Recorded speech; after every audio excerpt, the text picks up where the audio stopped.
Ah, Naman si Papa Jesus to or si Kuya? rosary yan. Ano ka ba?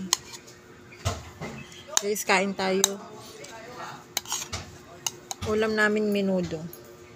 Yan. Binili ko lang yan sa tindahan dito sa amin. 50 pesos. 50 Tapos, pesos. ito, pinapakain ko yung ito Anak. sa aling makulit, oh.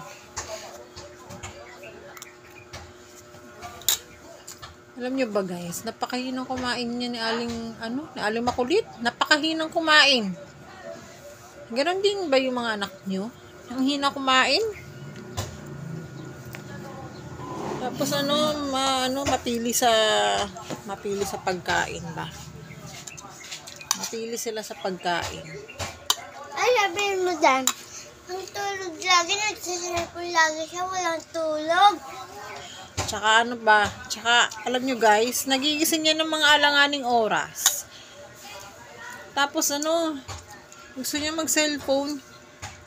Tapos madalas ko nakakatulugan. Nakakapag-cellphone siya mga 2 oras mahigit.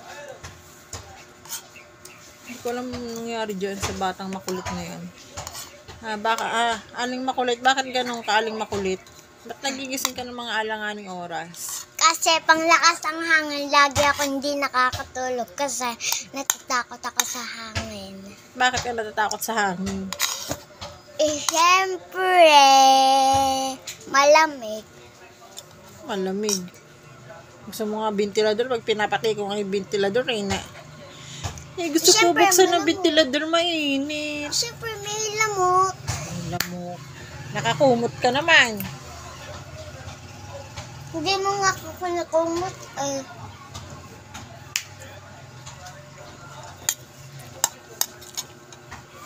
Masarap ba yung ulam? Opo. Paborito mo yan, menudo. Opo. Paborito mo yung atay. Opo. Anong sasabi mo sa kanila? Saan? Sa kanila, anong gusto mong sabihin? Hi guys. Hi, guys. Kausapin mo sila. Anong kakausapin ko? Sila. Anong kakausapin ko? Hello guys, kumain na kayo guys. Hi, guys. Kumain na kayo, guys. Anong ulam nyo? Anong ulam nyo?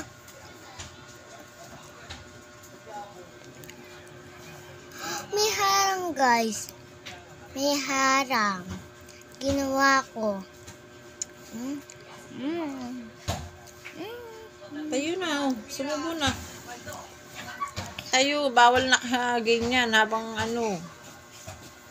Dito na lang kami kumakain sa kutsyon guys kasi yung parang nakakatamad kasi kumain doon sa lamesa.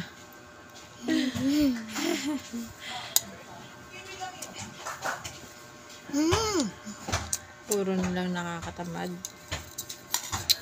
Saan lamig kasi ang hangin. Sa inyo ba guys, mahangin din ba? Opo.